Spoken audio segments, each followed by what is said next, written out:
The views and content expressed on the following program are provided solely for informational and entertainment purposes. They do not constitute legal advice. A podcast is not a substitute for retaining a competent, licensed attorney to advise you on your specific legal situation. Break the business, play is work and work is play. Power into creators, have fun along the way. Break the business, doing what it takes.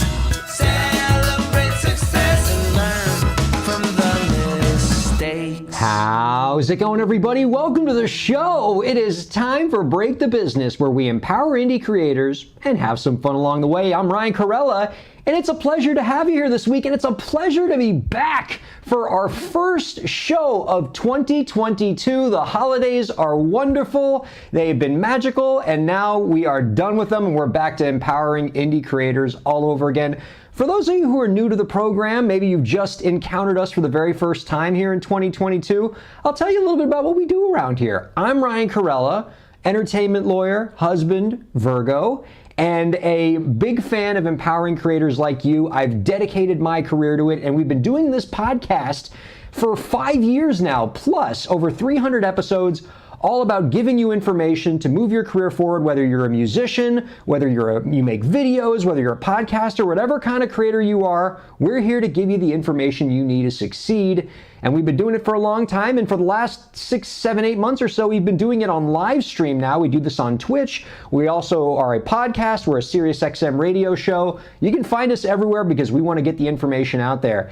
And I don't get this information out alone. I am joined by a fantastic coterie of co-hosts and guests.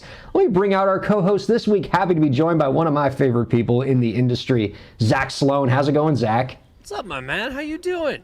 I'm doing so well. How was the holiday break for you, sir?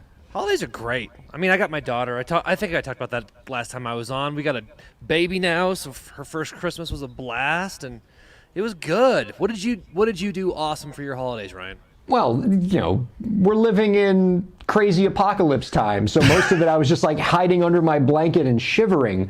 But it was a great holiday, and I particularly enjoyed this past weekend because we got our first taste of NFL football. I've never actually asked this about you, Zach, and all the time I've known you. I know obviously you're a musician, and that's the big side of you that I know. But are you a football fan at all? Do you get down with the NFL? I used to be into it more than I am now. I rarely watch anymore. I'm a Broncos fan because I live outside of Denver, and my dad grew up outside Denver, so we grew up Broncos fans. If the game is on, I will watch it. I play fantasy football and do exactly what the little numbers tell me to do. So that's how I do it too. So I don't know, man. It's fun. I admire the sport. I don't understand a lot of it, but it's cool. It sounds to me like you were the younger Zach Sloan was into NFL football. You maybe drifted back a little bit in the last few years. Am I gathering that vibe? I have a way to bring you back in, okay? Because I saw something in last weekend's NFL playoffs that have just changed the football game. And you're going to be all about it, okay? I submit to you that of all the TV networks that cover NFL football, there is one network that reigns supreme that is 1,000 times better than all the others. And I guarantee you, if you watch football on this network, you will be so into it. And that network is Nickelodeon. Nickelodeon. I see Lauren, our producer, thumbs up. Tell me you at least saw some of the Twitter posts of this Nickelodeon NFL broadcast, because...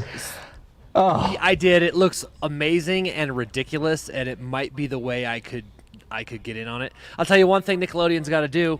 You guys got to kill the mics on the field, because I saw a supercut of every time a curse word got bled through to Nickelodeon because they had mics on the field, and it was hilarious. So, yeah. Well, but it was great. I loved what they did with the first down lines. The little slime on it. Come on, that's solid. Oh, it's or just random. There would just be times where whenever you kick a field goal, the inside of the U of the field goal is SpongeBob's face. And if they successfully kick the field goal, SpongeBob smiles, this very big smile, and these slime cannons shoot slime onto the field. I mean, it's revolutionary. CBS, NBC, Fox, they need to up their game because Nickelodeon is the new dominant TV network when it comes to NFL football. I can't even imagine football without SpongeBob anymore.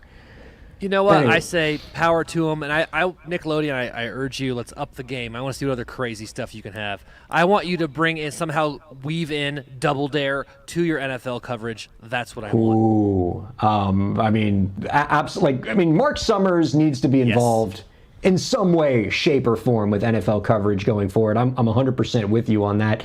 And if you might not believe this, Zach, but this isn't going to be this isn't going to be the only time we talk about Nickelodeon this week on the show. So people can look forward to that. But first, I want to mention, coming up after the break, our guest this week is going to be Megan Carey, a singer-songwriter activist that I have come to adore. Listened to her music over the holidays. Really, really liked it. Amazed with the work that she's doing with her River Rock project, shining a spotlight on women's equality. Just really fantastic. She has a great story to share. We're going to talk about the work she's doing with Patreon. She's going to have a lot of great advice for the indie creators. That's going to be fantastic. But to Nickelodeon again, Zach. While we were on break, my friend, the Twitch creator Pokimane, who is this absurdly popular Twitch creator with nearly 9 million followers, I think I checked this out recently, actually got suspended on the platform while we were on break because for copyright violations, because she was streaming old episodes of the Nickelodeon cartoons. See, I brought us back to it. Avatar: The Last Airbender on her channel. I mean, were you an Avatar: Last Airbender fan, or was that after your time too? No, I didn't. Honestly, I didn't get into like any sort of anime of any kind until recently when I realized it was actually like a legitimate storytelling medium. Yeah. But I gotta tell you, after reading about it, because I don't follow her on Twitch, although you should follow Break the Business on Twitch. We almost have as many followers as Pokimane. Almost. Just for right there, just nipping at her heels. We're there. I gotta tell you, I wasn't necessarily surprised when I read what happened. Yeah. And what was refreshing is I don't think she was either. No, she it seemed like it. So let me, I'll tell everybody what happened here. So what she did was this thing that's kind of been going around Twitch now called a TV meta, where basically all this Twitch streamer does, they just show a TV episode in their entirety, and then usually they'll have their own little box camera on the screen. Maybe they'll provide some commentary. They'll chat with their followers and sort of like a group watch experience of television. You know, the streamers call it group watch, the Twitch aficionados call it TV meta, lawyers like me, we call it copyright infringement. And apparently so did Twitch, and that's why they shut down her account for 48 hours. But this event has caused a lot of chatter on the socials and with Twitch creators, because she's not the only Twitch creator to do this. These TV metas, people love this collective viewing experience, and so a lot of people are asking, like, is this something we can do? Are there ways that we can do it without getting in trouble with Twitch? What about this thing we keep hearing about, fair use? Isn't what she did fair use? And so I want to talk about like some of those stories. But first, the first thought I had about this, before I even got into the legal side, before I even got to turn my lawyer brain on, is just how old this story made me feel. Because Pokimane has said that she's been watching Avatar: The Last Airbender for a sense of like, I wanted to watch a retro show, because she's too young for Avatar: The Last Airbender. Like, it was on the air when she was like a very little kid. So we've gotten to the point, Zach, where the generation that's cool on Twitch now is like 2 generations of Nicktoons past us. Because like, she wasn't watching our shows to get like a sense of retro. Rugrats. No Ren and Stimpy, no Doug, not even like an Real Monsters to take it a little bit later. No, her idea of retro Nicktoons was Avatar: The Last Airbender, so past our time. Just, I know, it's so heartbreaking. But to the legal side of this, basically what Twitch streamers need to know, because I think there are a lot of Twitch streamers who are doing this. I know a lot of them immediately started deleting their TV meta videos from their videos on demand once Pokimane got her account taken down for 2 days. And basically what you just need to know is that this is generally not a smart thing to do. TV metas are a dangerous genre for your streaming account. Twitch is going to be on the hunt for these. You're going to get your account banned if you have a lot of followers, and you can get caught with this. It's pretty easy for the TV networks to track that you're putting up these videos, because it's pretty, it's not, you can't really like be surreptitious about just putting up a whole TV show. And as for this question of fair use, I'll mention 2 things. One is that, generally, if you're just showing something in its entirety, all the way through, and then maybe you're just popping in a piece of commentary or two, no court in the universe is going to call that fair use. And secondly, even if, because generally, fair use will allow you some amount of commentary. Like, you can provide commentary on stuff, but courts are going to look at how much material you're taking, right? And they're not going to want you to take more material than you need to serve your purpose. So if you are commenting on Avatar: The Last Airbender, you don't need to show an Avatar: The Last Airbender episode in its entirety to comment on it. You can just take the clips that you need to talk about the components you want. So you're never going to win a fair use case there. Secondly, here's the general thing that I like to tell creators when it comes to fair use on anything, which is don't hang your hat on fair use. Fair use is a complicated, convoluted doctrine. I mean, I wrote my dissertation in law school on it, and it's still hard for me to explain. And there is no hard and fast rule. Anybody who tells you, oh, parody is always fair use, or if you use less than 8 seconds, it's fair use. There are no hard and fast rules with fair use. Fair use is whatever the judge says it is, and every case is a case-by-case basis, which means you don't get to make the fair use argument until you've been sued. And once you've been sued, that's game over, because you're paying a lawyer, you're going before a court, you are dealing with depositions and expensive trials and everything else. So you can't rely on something that can only be given to you by a court, because that means you've already made it to litigation. So whatever you think fair use is, creators, please don't rely on it. I always say, I'm an attorney too, but anytime you hear legal stuff, you should pay more attention to Ryan than me, because I don't practice anymore. But there's always two things I tell people. You don't understand the Constitution, and you don't understand fair use. You need an attorney desperately. If you're going to be dealing with fair use, and you're going to hang your head on that, like Ryan said, consult with somebody first, because it's a big problem, and it's not the shield people think it is. Yeah, it's really not. Like, fair use is less like the shield that protects you, and more of like the life preserver that somebody is throwing at you. That hopefully the rope is long enough and you're going to catch it before you drift away. Like, maybe you'll catch that life preserver, but like, you don't want to stake your life on it. Better to stay on the boat to begin with, because generally you're not going to get to a fair use question until you've already ended up in court, at which point you've already lost. Like, there are no winners in litigation, right? I say this as a transactional lawyer. In terms of like keeping people out of court, people will say, well, if I do this, am I going to lose a lawsuit? And I say, if you get sued, you've already lost. Like, there are no winners in litigation. There's the people that lose and the people that lose a little less, because everybody has to pay the lawyers, which means everybody loses. And as a former trial attorney, I can tell you, he's absolutely right. Oh my God, you've done trials? Oh my God, jeez. So like you know this, like I don't have firsthand experience with litigation. I've litigated one motion in my life. It was a 5-minute motion. I lost. I am 0-1 in litigation, and I, God forbid, I ever have to go back there and do it again. But you know how litigation is. It's expensive, right? It's scorched earth. Like it's a zero-sum game. Like everybody's just trying to get an advantage over everybody else. It's brutal, and the psyche, the damage that it does to an individual's psyche going through the process is punishment enough. Never mind, you're paying for that damage. So seriously, people, listen to Ryan. This guy knows what he's talking about. Well, and here's the other thing with copyright that I think people need to think about when they say, oh, I'll just broadcast Avatar: The Last Airbender, or do something involving, I'll do something that I know is going to be copyright infringing, but I know I can rely on fair use, because a lot of artists make the calculation, often correct, that, oh, maybe I won't get sued because it's very expensive to sue me, and so they'll just, they won't even go through the trouble. Problem is, in the next few months, the Copyright Office is about to implement the CASE Act, which is a small claims copyright court that's been created that can handle small dollar suits. You don't have to hire lawyers. And the problem is a lot of blood-sucking kind of, suing heavy copyright plaintiffs are going to use this forum as a way to just drown people in lawsuits. So you're going to see a lot more cases, which means people are going to be a lot more vulnerable. And when we talked last year on the show about the Taylor Swift case, and how the fact that she's going to be standing trial for a copyright lawsuit on a bogus copyright claim goes to show you how even the most ridiculous copyright claims can still end up in front of a jury and be quite expensive. So you generally want to take a better safe than sorry attitude when it comes to copyright, because even if you can avoid court on your Twitch account, you can still get banned.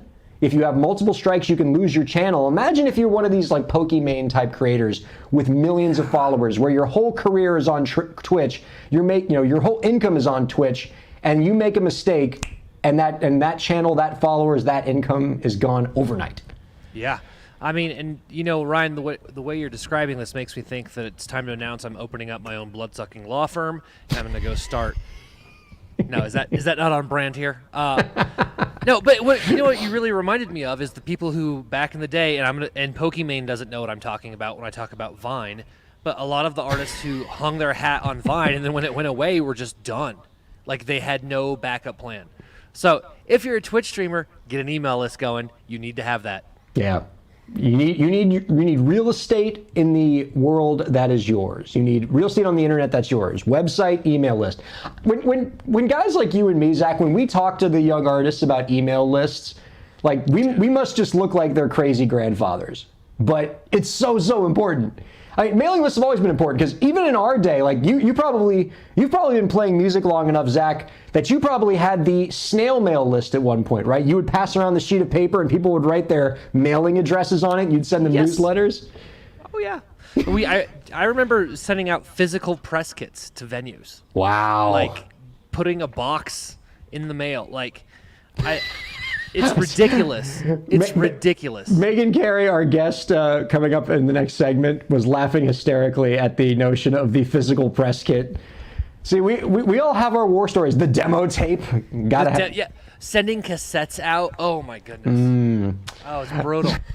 So please be careful out there, creators, especially because now that somebody like Pokimane's getting hit, it means that these copyright holders are going to be even more aggressive about enforcement. There's blood in the water. So if you have these videos up on your VODs, delete them before somebody finds them and you get hit with a DMCA notice. And be very careful about doing anything like this on your live streams going forward. One other quick story, Zach, before we bring in Megan here, because as you know, Zach, we can't go a week on this show without either praising Taylor Swift or hating on Spotify. Those are you had mentioned this in the pre-show. Those are like every week we have to do one of those two things on this show. And since last week we praised Taylor Swift, or last episode we praised Taylor Swift, this episode we have to hate on Spotify. And thankfully, Spotify gave us plenty to hate about. So Digital Music News is reporting that Spotify may be poised to raise its subscription fees for its paid accounts in 2022. And this is after Spotify has already raised subscription prices throughout Europe and the UK and has raised the prices of the family plan here in US. So far, their $9.99 price point for US subscribers is holding firm, but there is some rumblings that might be changing. And keep in mind that this is happening while Spotify continues to pay the lowest streaming rates to its artists of most major streaming services. I looked at what the latest numbers are on that in terms of like what Spotify's per stream rate is, and it was lower than I even thought. Right now, Spotify is paying about 3 to 4 tenths of a cent per stream. So if you just think about how many streams you would need just to make $100 on that platform. And you can contrast that with a streaming service like Apple Music, which pays out a cent per stream. 1 stream, 1 cent, 100 streams gets you $1. And if you're wondering why Apple can afford to pay its artists 3 times as much as Spotify does, what most experts are going to tell you, and there's a lot of there's a lot of truth to this, is it comes down to the economics of how these platforms are set up. Spotify has a subscription tier and a free tier, right? Like when you first sign up for a Spotify account, they don't ask you for a dime. You can listen to music and you have to listen to ads. If you don't want to listen to the ads, then you can get the paid account. But the problem is a significant amount of Spotify's listeners are still on that ad-supported tier, which doesn't bring as much money into the service. Contrast that with Apple Music, which does not have a free tier. It only has the paid tier. And as a result, there's more money coming in per user on Spotify or on Apple Music. And so they're paying 3 times as much. So my fear is that when Spotify raises its prices and then still has a free option, what are people going to do? Just, I'll tell you what I'm going to do. You know. I'm going to switch over to Apple Music because I have an iPhone now, and so Well, there I'm you thinking go. about doing it anyway. Yeah. I mean, but I think I won't be alone. I think people are going to vacate. yeah. They're going to scurry back to the free option, right? Yep. You know, and that means less money coming into the service, and so what you're seeing is like less money's coming into Spotify service, more artists are putting their music on Spotify, so there's more songs chasing fewer dollars, and so you're getting these comically low per stream rates. And you know, so I mean, Spotify has it backwards. Like I almost am at the point where I think there needs to be like a legal intervention where Congress has to say you're not allowed to have a free tier anymore. Like, because Spotify's argument always has been like, oh, we need the free tier because it's sort of like the gateway drug into the paid subscriptions. Like we get them in on the free tier and then that brings them to the paid tier, except it hasn't. Like it just keeps people at the free tier. Meanwhile, Apple Music, which never had a free tier, doesn't seem to be having any problems getting people to pay subscriptions on their platforms. And so this is like, you know, Spotify once again adopting measures that might help with their user base, might help sell ads on their platform, but is leaving less money in artists' pockets. And I'm skeptical of anybody who makes the drug dealer assertion. Like, this is how a good drug dealer would do it. Like, come on. You guys get it together. I'm trying to think off the top of my head. I don't think any other service provider like Spotify offers the free tier like they do. Well, certainly not as openly and as brazenly. Because like as they Pandora's do. is a very different thing, right? Like, but I've got my own issue with Pandora. But I'm trying to think of just the choice streaming things. Well, Tidal, I think Tidal doesn't have a free tier. That's another one. Tidal's still around? Oh, my bad. My bad. I thought when Jay-Z sold off his shares, they just closed up shop. Well, they pay more than Spotify. I think they're at least 2 or 3 times as much too. That's true. All 4 of their users are paying. I'm sorry. I don't mean to turn Break the Business into a dunk on Tidal situation. We're dunking on Spotify here. So, Ryan, I want to pitch this to you. Instead of Congress pushing for a limit on the tier, would Congress, can you see, I mean, wild speculation here, setting a minimum per stream royalty rate? I'd like to see something to that effect. And so, great question. I would say my first answer to that question is like, you can't get Congress to do anything anymore. Like Congress has done Congressing forever and ever. So like, I mean, you can't get 60 votes to break a filibuster on ice cream is delicious. So, but you know, let's pretend we live in a world where there's actually like a Congress that wants to do something, okay? Here's what I think works in the favor of something like you're talking about happening eventually someday. So what you're talking about, Zach, has already been bandied about on the other side of the pond. There's a lot of movement in the EU right now to adopt some kind of minimums and things like that. So you know, you're not the first person to propound this, and hopefully more people will propound it domestically. Here's the other thing that I think supports maybe someday us getting there, which is we've already kind of done it a little bit on the songwriter side. So all the per stream rates we're talking about now are what the owners of the sound recording gets paid. But songwriters get paid on these services too, and those rates are set largely by the government or outside sources. The mechanical licenses are largely set by government floors, and the performance royalties are set by the the performance rights organizations, the ASCAPs, BMI, and CSAC, that make sure that some kind of minimum amount gets paid.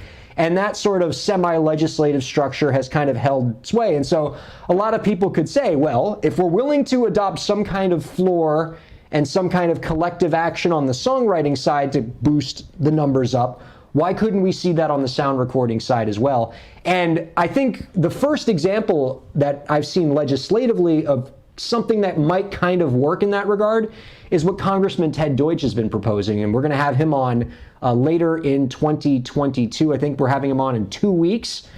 He proposed a bill that says, yeah, I think that collective action could boost these rates. And so what he wants to do is create a law that would allow independent creators to band together as like a union of sorts and then collectively bargain with a Spotify to get better rates. Well, they're saying, hey, we represent 10,000 musicians. If you want all 10,000 of us on your platform, Spotify, you need to give us this minimum rate. So it's not a legislative solution in the sense that Congress is saying, here's what the minimum is, but it's a legislative solution in that it's going to empower the little artists to band together to use their collective power to go after a Spotify and get a better deal. And I'd be lying if I said I wasn't at least intrigued by that proposition and want to see where it goes. I'm intrigued by it. You know how hard it is for me to schedule band practice for 5 people? Like, you want to get 10,000 musicians together? You know what, CD Baby, I'm calling on you. We're going to need you because we're not going to do this on our own. So what you're saying is, like, even if Congressman Deutsch can pass this bill, we're going to run into this world where it's going to be like when you schedule a band practice and, like, you know, you call up the bassist and you say, dude, you were 5 minutes away, and he hasn't even left the house yet. And like and of course your lead singer's just asleep, right? Because he always sleeps at 3 p.m. And you're saying we're never going to be able to get all of those people to, like, show up at some massive union meeting to collectively bargain against Spotify. What I'm saying is, it's like the members of my band are all very, like, professional and together, and it's very hard just to get us together.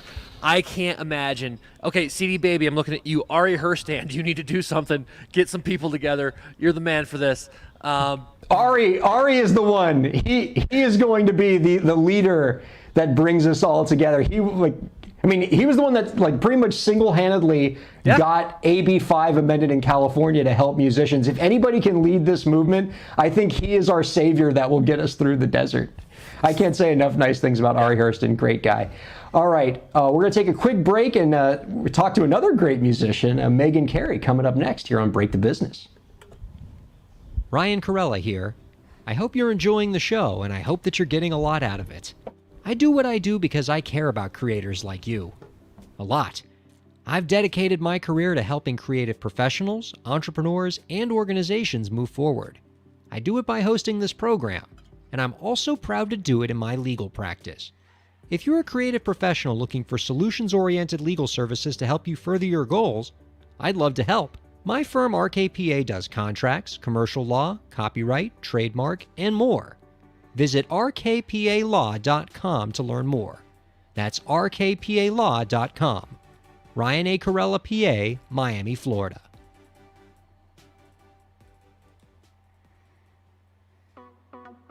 Streaming services for Break the Business provided by LEK Entertainment. LEK Entertainment is a full-service entertainment company offering everything from consultations to full-scale events and productions, including audio and video productions, voiceovers, staged theatrical productions, script and music development, and streaming services. For more information, visit lekentertainment.com. LEK Entertainment wants to help you bring your story to life.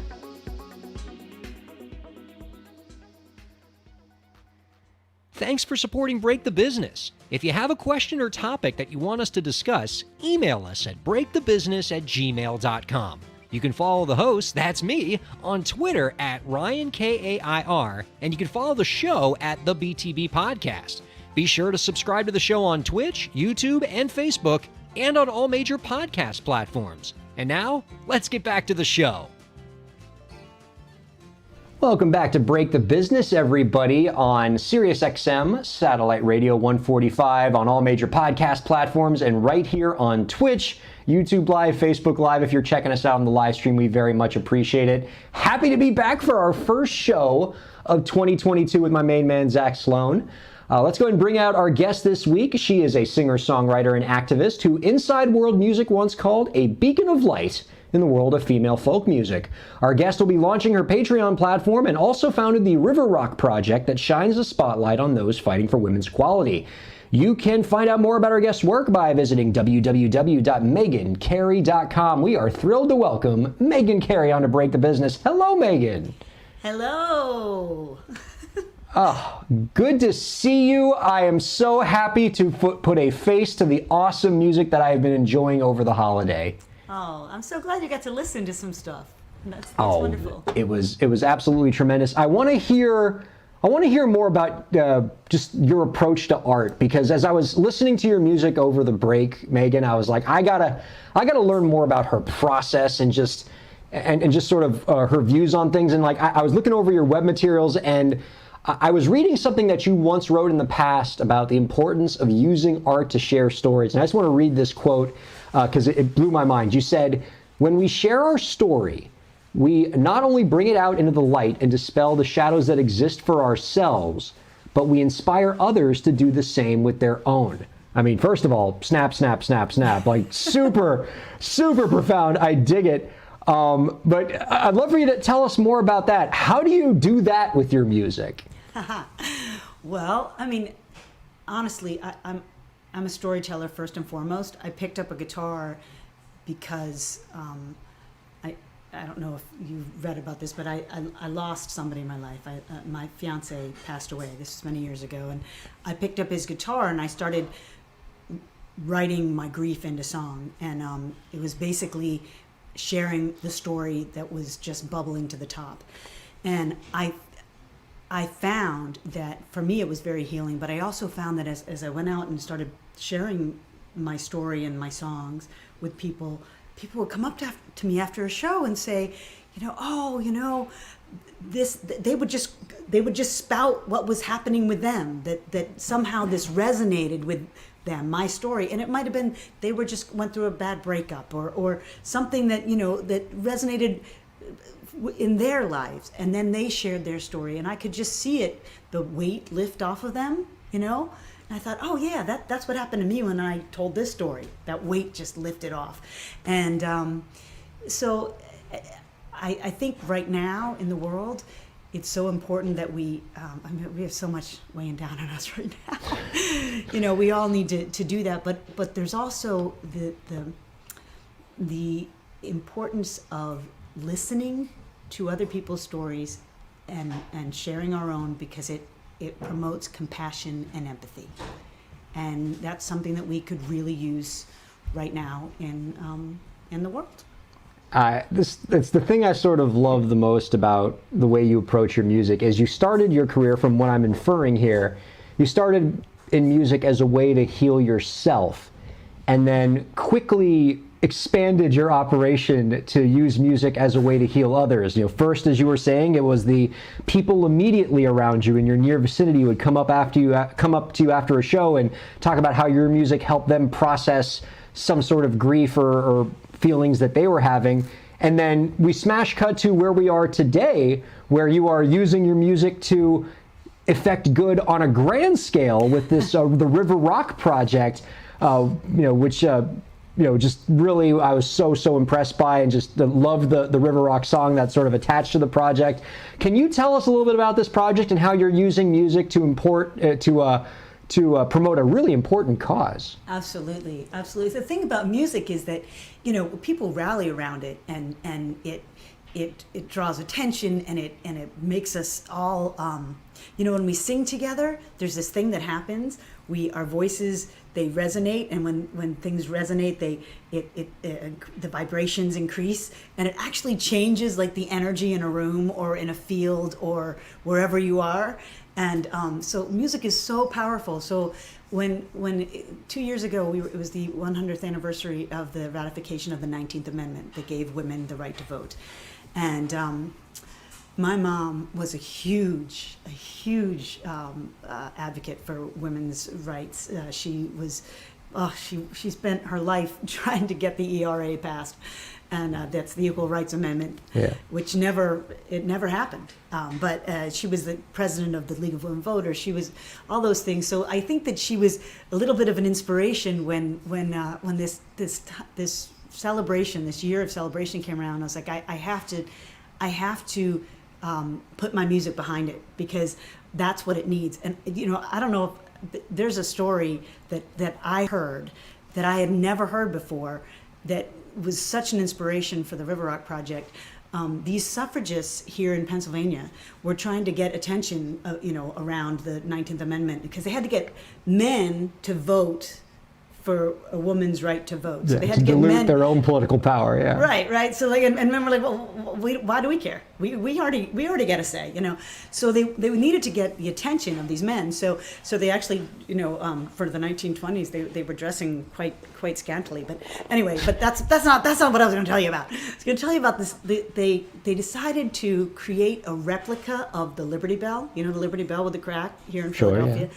Yeah. They created this, like, you know, I don't know how many ton bell, and they stuck it on the back of a flatbed pickup truck, and they went around the state and later the country, and everywhere they went, they would stop and make a big hoopla. They would get the local marching band and the choir from the church, and they would have all this music and get, you know, have that draw everybody in, and then they would make a big show of ringing this bell, you know, the sound of the bell, and but what they'd done is they had taken the clapper, the part that makes the bell ring, and they had chained it to the side so it didn't make any sound. So, you know, they'd make this big show of, okay, we're gonna ring this justice bell. And they go to ring it and it didn't make any noise, and everyone's like, wait, what's going on? It doesn't make any noise. All the men are like, why, it doesn't make any noise. Why does it not make any noise? So, well, because it's not making any sound because it's chained. Its voice is chained, just like us. Its voice is chained, and it cannot ring out and be heard. So we are asking you to unchain our voices and let us be heard. And, you know, it didn't happen right away, but it did eventually move these men to vote for the ratification of the 19th Amendment in Pennsylvania. And my goal in 2020 and still moving forward, we work with all sorts of voting groups. Is for, you know, we've earned this voice, and we really need to raise it, because if we all raise our voices, it's gonna resonate and it's gonna vibrate and we're gonna be heard. So let's go ahead and do it. Yeah, it's a fantastic project, and I really enjoyed that story. And as I was reading your materials, one of the things that like kind of was like a light bulb moment in my head, which I think is a good lesson for artists today to learn, especially the ones that want to get into activism, is to take the example of those suffragists. So I've heard a lot of artists tell me that they want to bring activism into their art. They know the role that it plays, but that the current state of the world, particularly the pandemic, makes it really difficult to like be an activist, because at this point we're just trying to make it through each day. And I think there's a lesson to be drawn from the suffragist movement, because as you've noted in your materials, they were dealing with their own pandemic during the Spanish flu. That's right. The Equal Rights Amendment was ratified in 1920, which was like right when the pandemic was happening, and they were able to effect this amazing, incredible change. So can you talk about that? Like, what are the lessons that artists can draw from that if they want to get into their own activism and are thinking that this is like the wrong world to try to be an activist in right now? Well, pivot. Oh my gosh. I can't tell you how many times. The original plan for this, this project was, we're going to make this music video of my song River Rock, and we were going to have 100 women and the men who support them gather and, you know, join me coming in, you know, a couple at a time until we had this huge choir of 100 people singing the chorus of River Rock together. And of course, that, you know, we were planning this in January, February, and we were supposed to start shooting in March. And, you know, that wasn't going to happen. So we had to pivot and we'll just push it off. And then, you know, pushing off. And finally, we ended up deciding that what we were going to do is just do it digitally. And honestly, we went from this vision that I thought, oh, you know, you have to have the intention and have the vision, but you have to understand that it may not happen. You may not get there the way you think you have to get there. So I had this vision of all these people raising their voices together on this song. And it didn't happen in front of the Justice Bell with everybody there live, but instead it happened with people from around the country and around the world sending in videos of themselves singing along, and we put them into this music, this anthem video. And so instead of having just 100 people from this small area that could be here in the Philly area, people from all over the world ended up being in this video. So in the end, it was actually even more of what my intention was, but it just didn't get there the way that I thought I was going to. So, you know, you have to be a control freak and not a control freak at the same time. It's kind of schizophrenic. I like that. You got to, I mean, the secret to, I mean, just being a great artist, activist, or just being a great artist, I think that's it. You got to, right, Zach? You got to be a control freak and not a control freak. You have to be ready to make changes on the fly and understand that change is inevitable, and you got to have, you know, be always mindful of that keyword. You're going to have to pivot because activism can still happen even in a pandemic. You just have to be willing to be nimble and make changes on the fly. And as Megan's example shows, Zach, right, that if you are able to pivot and be nimble, you might actually wind up creating a final product that's better than anything you imagined before. That's right. That's right. I That's agree. exactly right. And what I'm curious about, Megan, is when do you know it's time to let go of a previous idea and move?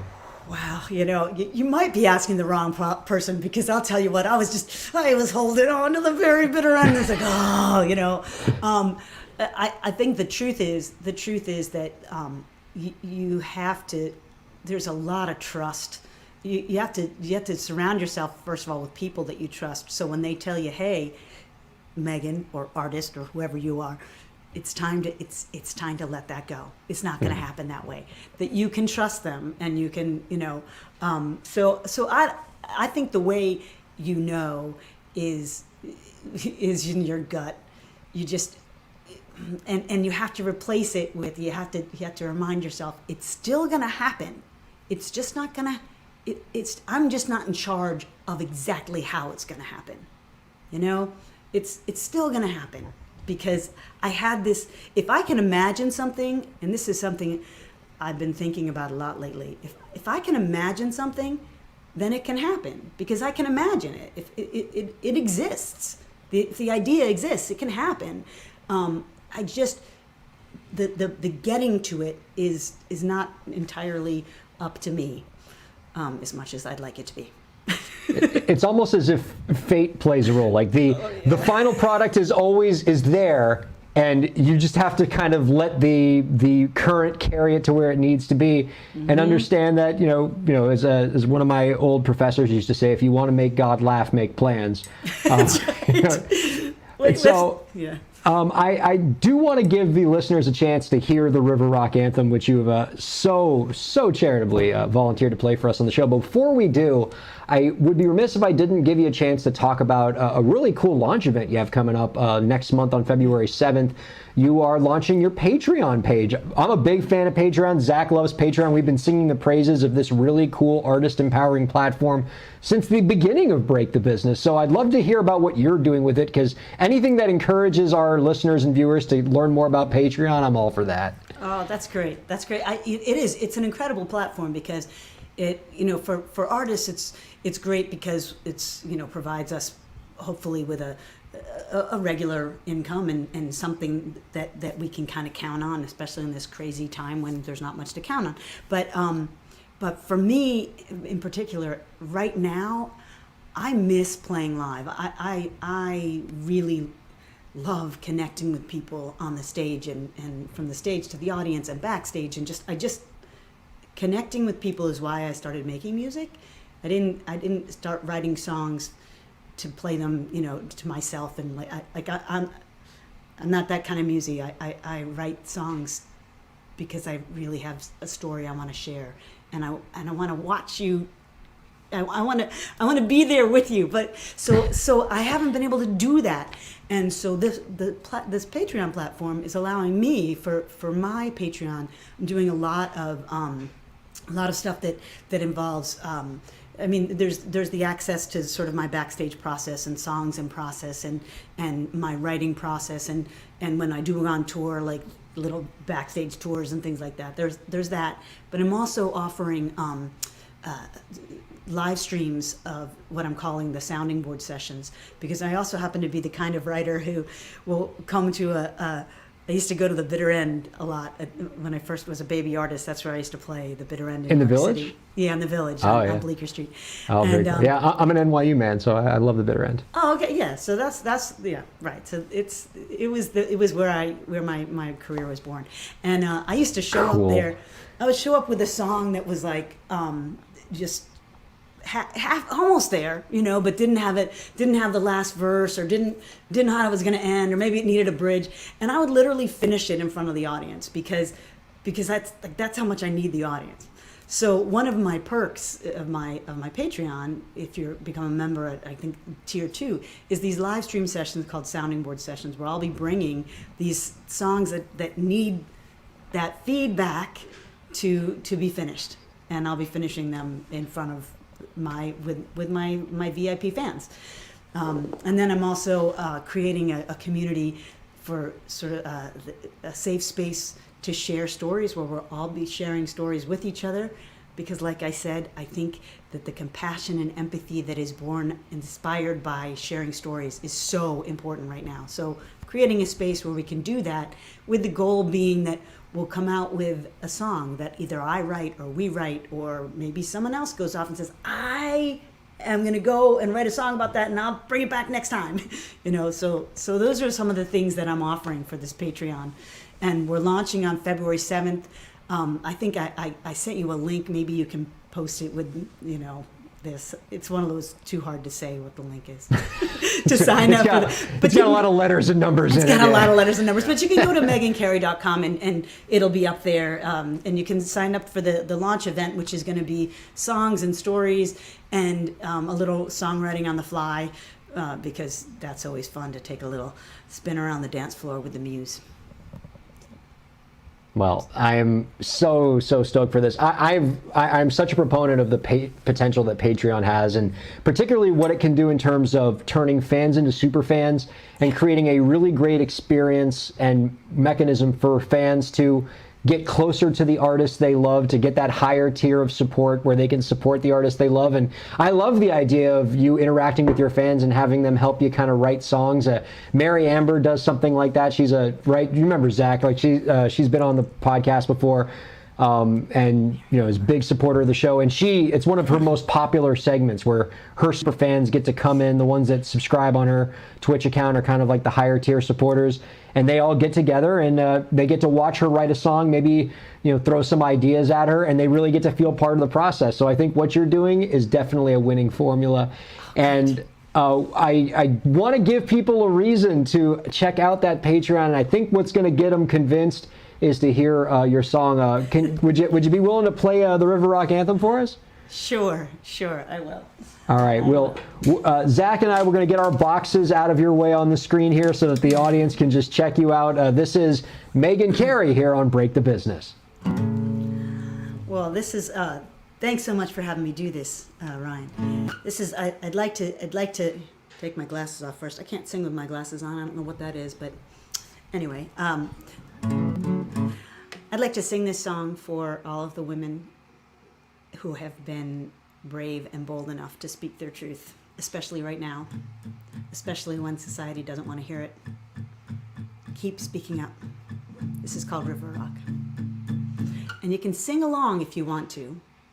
And people may think you're crazy because you're singing along to the computer or whatever in your living room, but that's okay. You may be jogging along, listening to a podcast. Sing out, Louise. I am no one's baby. I am not a girl.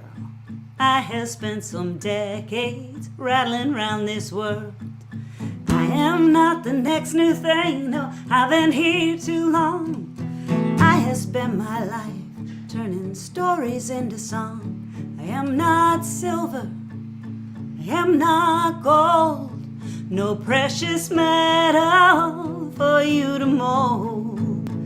I am a river rock, tumbled smooth by the rush of life, this life I choose. I have come to see things through a prism lens. as I make this journey closer to its end. He turns, I'm troubled by much of what I see, but I won't waste my breath declaring, you've done this to me. I am not silver, I am not gold, no precious metal for you to mold. I am a river rock, tumbled smooth by the rush of life, this life I choose. I am a river rock, tumbled smooth by the rush of life, this life I choose. Every step along the way, I made my own choice. I tried to choose the truth. That's how I found my voice.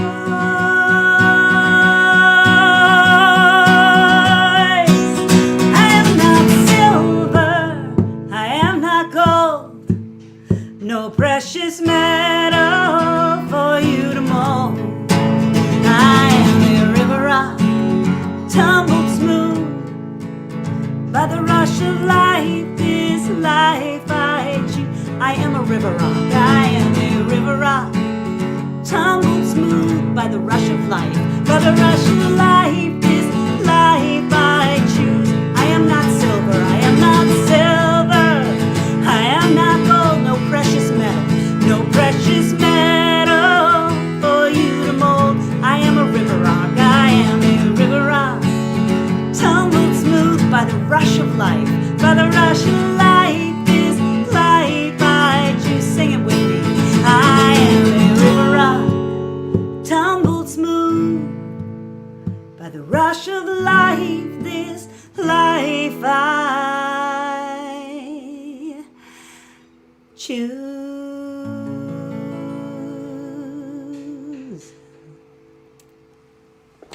Were you singing? Megan Carey, everybody, here on Break the Business. Find out more about her excellent music by checking out megancarey.com, and that's the MEGHAN spelling and the CARY spelling. Megan, that was amazing, but since you cut your teeth at the bitter end, I'm not the least bit surprised that was awesome, because you came from like one of the coolest music venues around. And you went to NYU, one of the coolest universities around, so there you go.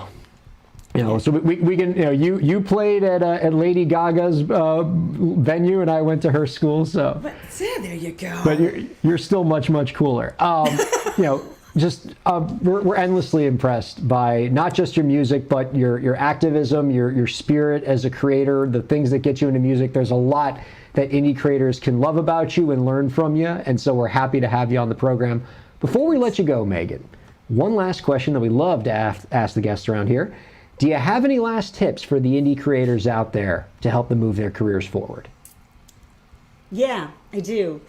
When I was living in New York City, I was an actor too, and I did a lot of Shakespeare. And I used to come across passages where, it's like so that complicated language. I was like, I don't know what the hell I'm saying. And I asked a director one time. I said, "What? I don't understand. I don't know what I'm saying here." He goes, "It doesn't matter." He said, "Just say it and say it really loudly." And I thought, what?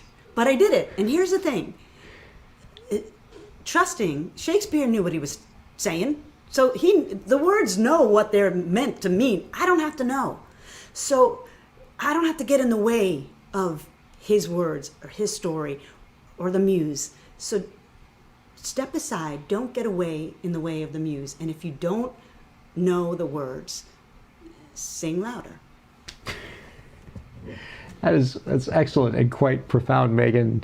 And I survived 4 years of doing high school theater, just yelling everything as loud as I could, because I often didn't know what the words were. So my sister, producing this, who did high school theater with me, was laughing way too hard at that.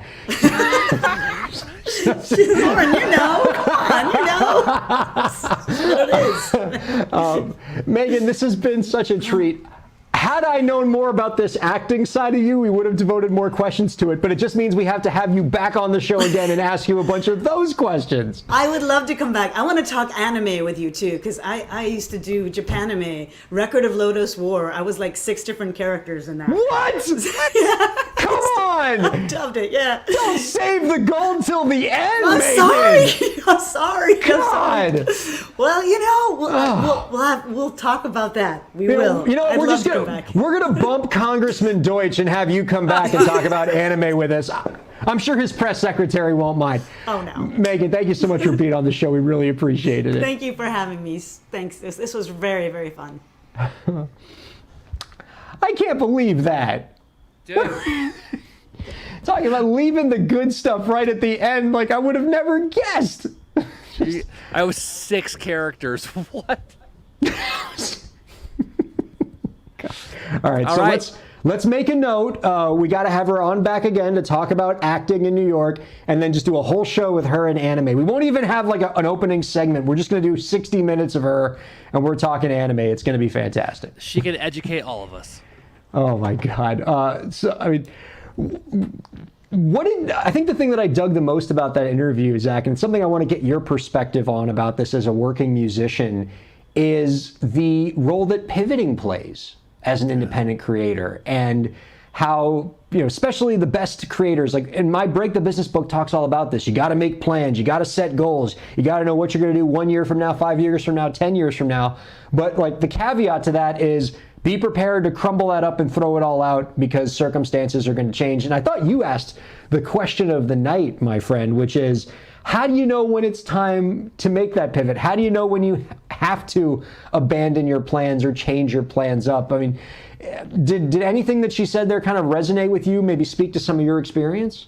You know, it sounds cliche, but I think what she said about you have to just trust your gut and surround yourself with good people, I think that's it. Yeah. I think, and make sure that the people you surround yourself with are people who have your best interests at heart, and just know that that's not always the people you pay. So just, Yeah. you know, I think there's a lot of truth to what she said. But ultimately, it's your decision. You got to trust your gut, but keep those good people around you, because you're going to need them. So when you get famous, don't be mean to your friends. So important. Okay. All right. I wasn't sure if we had time to do this, but I think we have about 3 minutes left, and I might go a little bit over time, but I'm just gonna bring in this segment. I don't even think Laura knows what I'm gonna do here, because this is so off base.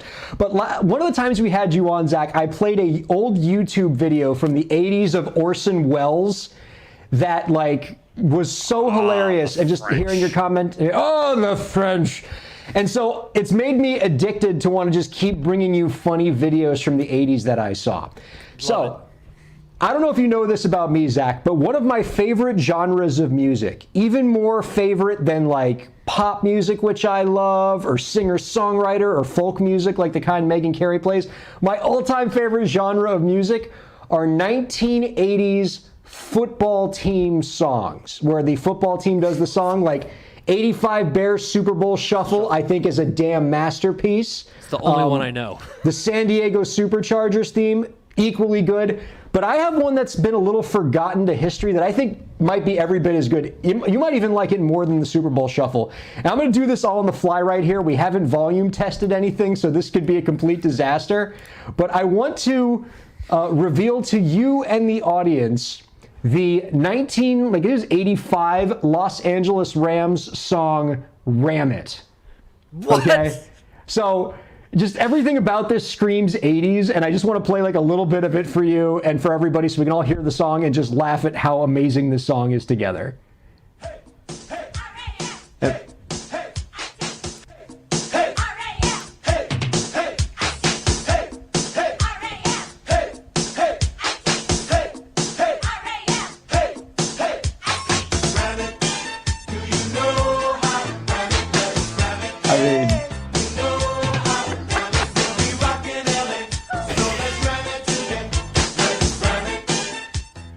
It has everything you'd want in one of these songs, okay? It's giving you like the football dancing, that, you know, the cheesy dancing, which is fantastic.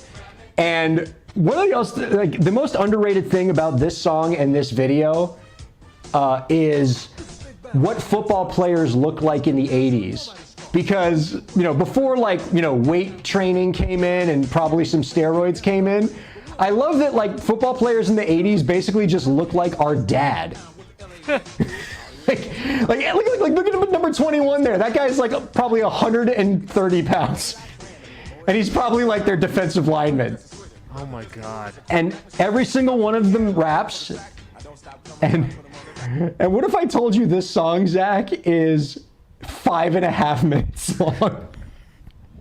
I mean, it just keeps going. And just to give you some comparison. Aretha Franklin singing Nessun Dorma at the Grammys, which is perhaps the greatest piece of music that's ever been captured on a recording, is 4 minutes and 45 seconds. Yeah, I was 5.5 minutes.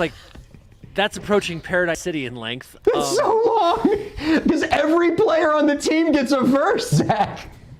I gotta say this: who decided that they were gonna do "Mickey, You're So Fine," but make it more chill and slow the vibe down.